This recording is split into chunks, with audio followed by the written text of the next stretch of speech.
Kritika part 2 मेरे संग की औरतें।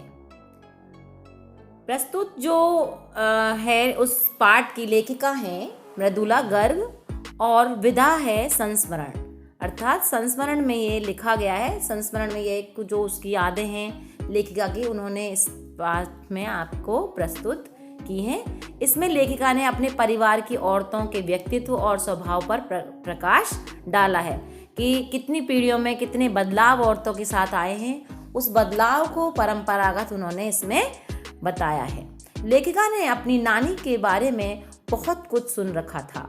लेखिका की नानी अनपढ़, परंपरावादी और पर्दा प्रथा वाली औरत थी।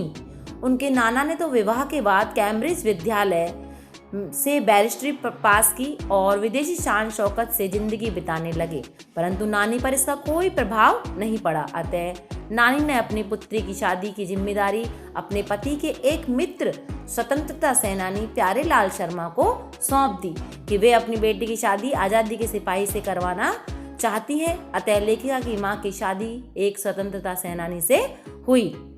वे अब खादी की साड़ी पहना करती थी जो उनके लिए असहनीय थी, यानी कॉटन थोड़ा भारी होता है तो वो साड़ी उनके लिए सहन नहीं होती थी उन्हें। तो लेखिका ने अपनी माँ को कभी भारतीय माँ जैसा नहीं देखा था। वे घर परिवार और बच्चों के खान पान आदि में ध्यान नहीं देती थी। उन्हें पुस्तक पढ़ने, संगीत सुनने का शौक था।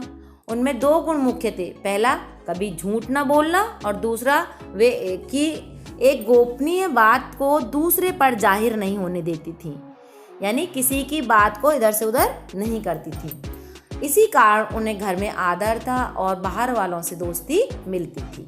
लेखिका की परदादी को लीक से हटकर चलने का शौक था, यानी वो परंपरागत, जैसे कहते हैं ना एक लीक पर चल रहे हैं, उससे हटकर चलने का शौक था। उन्होंने मंदिर में जाकर विनती की कि उनकी पतोहू का पहला बच्चा लड़की हो, क्योंकि वो अपने जैसे परंपरा होता है ना, लड़का लड़का चाहती हैं दादी नानी, लेकिन वो लड़की चाहती थी। उनकी यह बात सुनकर लोग हक्के बक्के से रह गए थे। ईश्वर ने उन्हें घर में पूरी 5 कन्याएं भेज दी। एक बार घर के सभी लोग घर के बाहर एक बारात में गए हुए थे।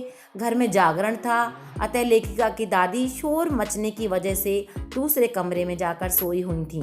तभी चोर ने सेंध लगाई। सेंध मतलब जानते हो, चोर आता है तो क्या करता है, कहीं से छेद करके अंदर घुसता है घर में, तो सेंध बोलते हैं। अंदर कहीं से सुराग करके अंदर आते तो घर में घुस गया। परदादी की नींद खुली। उन्होंने चोर से एक लोटा पानी मांगा। बूढ़ी दादी के हट के आगे मानी जिद करने लगी, जा पानी लेकर आ। आगे चोर को झुकना पड़ा और चोर कुएं से पानी ले आया। परदादी ने आधा लोटा पानी खुद पिया और आधा लोटा चोर को पिला दिया था।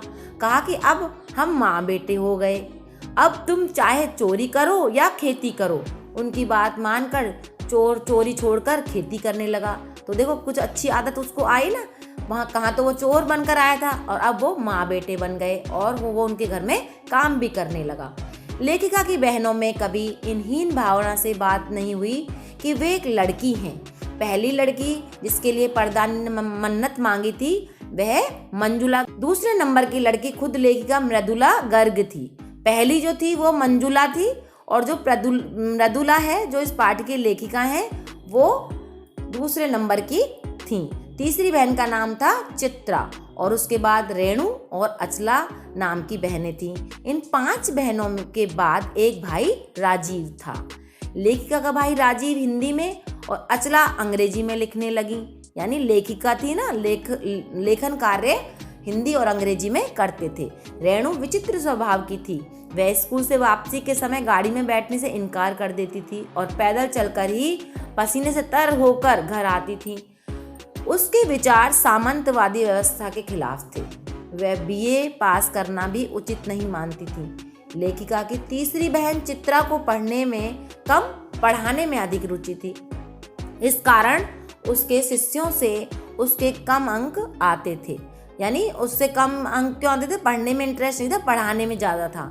उससे अपनी शादी के लिए एक नज़र में लड़का पसंद करके ऐलान किया कि वह शादी करेगी तो उसी से करेगी और उसी के साथ फिर उनकी शादी हुई।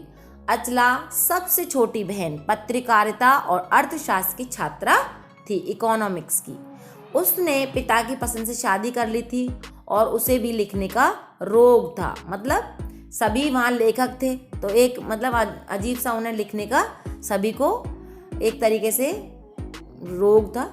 सभी ने शादी का निर्वाह भली भांति किया, यानी सब अच्छे से अपनी शादी को चला रहे थे, सब अपना जीवन यापन अच्छे से कर रहे थे। लेखिका शादी के बाद बिहार के एक कस्बे डालमिया नगर में रहने लगी।